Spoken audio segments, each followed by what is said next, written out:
నమస్కారం. ఒక నిజాయితీగల డిఫెన్స్ లాయర్గా మన న్యాయస్థానాల పట్ల నాకు చాలా గౌరవం ఉంది.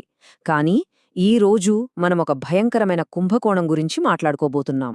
అదే నకిలీ డిగ్రీల స్కామ్. ఇది కేవలం ఒక వార్త కాదు, చట్టంపై నమ్మకంతో బతుకుతున్న ప్రతి ఒక్కరికి ఒక పెద్ద హెచ్చరిక.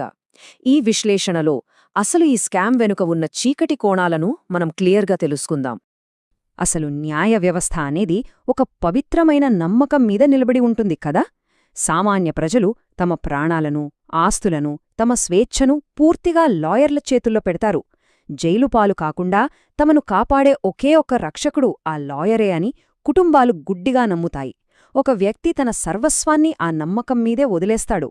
కాని ఆ రక్షకుడే మోసగాడు అయితే ఆలోచించండి, ఆ పరిస్థితి ఎంత దారుణంగా ఉంటుందో. ఇక అసలు విషయానికి వద్దాం. విభాగం 1, కోర్టు గదిలో నమ్మక ద్రోహం. ఏ కోర్టు గదిలో అయితే మనకు న్యాయం జరుగుతుందని ఆశిస్తామో, సరిగ్గా అదే చోట సంవత్సరాలుగా ఒక పెద్ద మోసం గుట్టుచప్పుడు కాకుండా జరుగుతోంది. మన దేశంలో లాయర్లందర్నీ కంట్రోల్ చేసే అత్యున్నత సంస్థ బార్ కౌన్సిల్ ఆఫ్ ఇండియా ఒక దేశవ్యాప్త విచారణ చేపట్టింది. అందులో బయటపడిన నిజం చూస్తే ఎవరైనా షాకవ్వాల్సిందే. ఎందుకంటే దర్జాగా కోర్టుల్లో ప్రాక్టీస్ చేస్తున్న వాళ్లలో వందల్లో కాదు, ఏకంగా వేలాది మందికి అసలు చట్టబద్ధమైన లా డిగ్రీలే లేవని తేలింది. సంవత్సరాల తరబడి వీళ్లు మన పక్కనే ఉంటూ కోర్టులో తిరుగుతూ ఇంత పెద్ద స్కామ్ను ఎలా నడిపించారో చూస్తే నిజంగా ఆశ్చర్యం వేస్తుంది. వీళ్లు వాడిన పద్ధతులు చూస్తే అబ్బా, ఇంత ఈజీనా అనిపిస్తుంది. కొందరసలు బుక్కు పట్టుకోకుండానే నకిలీ మార్క్షీట్లను సృష్టించారు. మరికొందరు అడ్డదారిలో డబ్బులు విసిరేసి ఏకంగా సర్టిఫికెట్లనే కొనేశారు. లా అంటే ఏంటో తెలీదు, కనీసం ఒక్కరోజు కూడా యూనివర్సిటీ క్లాసుల వైపులు వెళ్లలేదు. అయినా సరే నల్లకోటు వేసుకుని న్యాయ నిపుణులుగా చెలామణి అయిపోయారు. ఎలాంటి అర్హత లేనివాళ్లు కోర్టులోకి ఎంటరవ్వడం ఎంత సులభమైపోయిందో అర్థం చేసుకోండి. ఇది ముమ్మాటికి మన చట్టాన్ని అపహాస్యం చేయడమే. మరి దీనివల్ల ఎవరికి నష్టం? అదే మన తర్వాతి అంశం. విభాగం 2, సామాన్య కుటుంబాలపై ప్రభావం. ఇక్కడ మనం ఒక ముఖ్యమైన వ్యత్యాసాన్ని చూడాలి. ఒక అర్హత ఉన్న నిజమైన లాయర్ తన క్లయింట్నో జైల్ శిక్ష నుండి కాపాడి న్యాయం దక్కేలా చేస్తాడు. కాని ఒక నకిలీ లాయర్ దగ్గరికి వెళ్తే ఏమవుతుంది? ఒక చిన్న ఉదాహరణ చెప్తాను, వినండి. ఒక సామాన్య కుటుంబం తమపై పడిన ఒక క్రిమినల్ కేసు కోసం ఒక లాయర్ని పెట్టుకుంది అనుకుందాం. అతను నకిలీ లాయర్ అని వాళ్లకి తెలీదు. వాడు ఫీజుల పేరుతో వాళ్ల ఆస్తులు మొత్తం అమ్మిస్తాడు. కాని కోర్టులో జడ్జి ముందు ఏ సెక్షన్ వాడాలో, ఎలా వాదించాలో వాడికి అసలు ఏమాత్రం ఐడియా ఉండదు. ఫైనల్గా ఏమవుతుంది?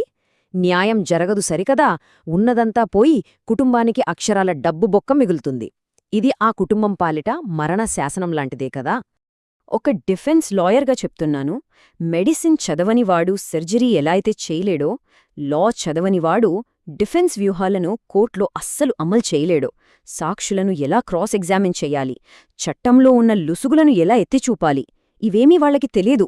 ఎప్పుడైతే అమాయకులైన క్లయింట్లు వీళ్ళని నమ్ముతారో అప్పుడు డిఫెన్స్ మొత్తం కుప్పకూలిపోతుంది. చెయ్యని తప్పుకో కూడా జైల్కెళ్లాల్సిన పరిస్థితి వస్తుంది.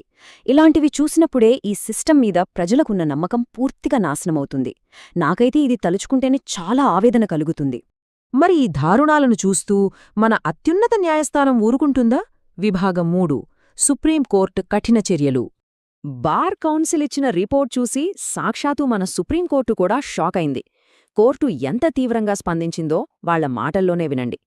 వేలాది మంది అర్హతలేని ఫ్రాడ్స్టర్స్ లాయర్ కోట్లు వేసుకుని తిరుగుతుంటే న్యాయం ఎలా దొరుకుతుంది? ఇది చాలా ప్రమాదకరమైన విషయం. చూసరా కోర్టు ఎంత ఆగ్రహం వ్యక్తం చేసిందో? ఒక పవిత్రమైన వృత్తిలో ఇలాంటి ఫ్రాడ్గాళ్లు దూరిపోతే ఇక న్యాయస్థానాలెందుకు అని సుప్రీంకోర్టు కుండబద్దలు కొట్టింది. నల్లకోటు వేసుకున్న ప్రతి ఒక్కరూ లాయర్ కాదు. ఈ వ్యవస్థను వెంటనే ప్రక్షాళన చేయకపోతే మాత్రం న్యాయమనేది ఒక కలగానే మిగిలిపోతుందని కోర్టు గట్టిగా హెచ్చరించింది. సుప్రీంకోర్టు దీన్ని కేవలం డాక్యుమెంట్ల ఫోర్జరీ చేసిన ఒక మామూలు నేరంగా చూడలేదు. ఇదొక ప్రాణాంతకమైన ముప్పుగా పరిగణించింది. ఎందుకంటే సామాన్యుడికి ఎప్పుడైతే కోర్టుల మీద, చట్టం మీద నమ్మకం పోతుందో అప్పుడు సమాజంలో అరాచకం మొదలవుతుంది. ఈ నకిలీ లాయర్లు చేస్తున్నది అదే, ప్రజల నమ్మకాన్ని బలి తీసుకుంటున్నారు. ఇది మొత్తం న్యాయ వ్యవస్థనే కూల్చేసేంత పెద్ద సంక్షోభమని కోర్టు నిర్ధారించింది. అందుకే ఒక కఠినమైన నిర్ణయం తీసుకున్నారు. ఆ నిర్ణయమేమిటో ఇప్పుడు చూద్దాం. విభాగం 4, సిబిఐ క్లీనప్ మిషన్. ఇంత పెద్ద నెట్వర్క్ను మామూలు పోలీసుల వల్ల పట్టుకోవడం కష్టం. అందుకే సుప్రీంకోర్టు డైరెక్ట్గా సీబీఐని రంగంలోకి దించింది.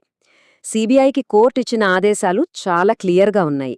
మొదటిది, అసలు ఈ రాకెట్ వెనుక ఉన్న ఆ మాస్టర్ మైండ్స్ ఎవరు, వాళ్లని పట్టుకోవాలి. రెండవది, ఈ నకిలీ డిగ్రీలు ఎక్కడ ప్రింట్ చేస్తున్నారు, ఏ ఏజెంట్ల ద్వారా అమ్ముతున్నారు, ఆ మూలాలను లాగాలి. ఇక మూడవది మరియు అత్యంత ముఖ్యమైనది, సిస్టంలో చేరిన ఈ చెడ పురుగులను పూర్తిగా ఏరిపారేయాలి. ఒక్క నకిలీ లాయర్ కూడా కోర్టు మెట్లు ఎక్కడానికి వీల్లేదని సుప్రీంకోర్టు చాలా కరాఖండిగా స్పష్టం చేసింది. ఇదంతా ఎందుకు చేస్తున్నారు? దీని అంతిమ లక్ష్యం ఒక్కటే, న్యాయదేవతపై సామాన్య పౌరుడికి ఉన్న ఆ అచంచలమైన విశ్వాసాన్ని మళ్లీ తీసుకురావాలి. ఒక అమాయకుడైన తండ్రి లేదా కన్నీరు మున్నీరుగా ఏడుస్తున్న తల్లి కోర్టు గదిలోకి వచ్చినప్పుడు తమ తరపున వాదిస్తున్న ఆ వ్యక్తి నిజంగా లా చదివిన లాయరే అని వాళ్లు నమ్మగలగాలి. ఆ భరోసా ఇవ్వడానికే ఈ ఆపరేషన్ మొత్తం. ఇక్కడ న్యాయం కోసం వెతికే మీ అందరికీ నాదొక చిన్న సలహా. మీరు ఏ లాయర్ను కలిసినా ముందుగా వాళ్ల బార్ కౌన్సిల్ రిజిస్ట్రేషన్ నంబర్ను అడిగి తెలుసుకోండి. దాన్ని వెరిఫై చేసుకోండి. ఇది చాలా సులభం, పైగా ఫ్యూచర్లో మనల్ని మనం కాపాడుకునే బెస్ట్ పద్ధతి. ఫైనల్గా ఈ విశ్లేషణ మనల్ని ఒక ఆలోచింపజేసే ప్రశ్న దగ్గర ఆపేస్తుంది. దశాబ్దాలుగా పాతుకుపోయిన ఈ నకిలీ డిగ్రీల కుంభకోణాన్ని ఈ సీబీఐ ప్రక్షాళన నిజంగానే పూర్తిగా తుడిచిపెట్టగలదా? దీనివల్ల సామాన్యుడికి కోర్టుల మీద ఉన్న నమ్మకం శాశ్వతంగా తిరిగి వస్తుందా? లేదా ఇంకా ఎవరైనా మోసగాళ్లు సిస్టంలోని లుసుగులను వాడుకుని తప్పించుకుంటారా? చట్టంపై నమ్మకంతో బతుకుతున్న ప్రతి ఒక్కరూ వేసుకోవాల్సిన ప్రశ్న ఇది. మనం ఆశ్రయిస్తున్న చేతులు నిజంగా రక్షించే చేతులేనా అన్నది ఎప్పటికీ మర్చిపోకండి. ఆలోచించండి. Stay informed with Lawful India. Hit subscribe for sharp legal updates. Like the video, share it forward, and drop your comment below to keep the discussion moving.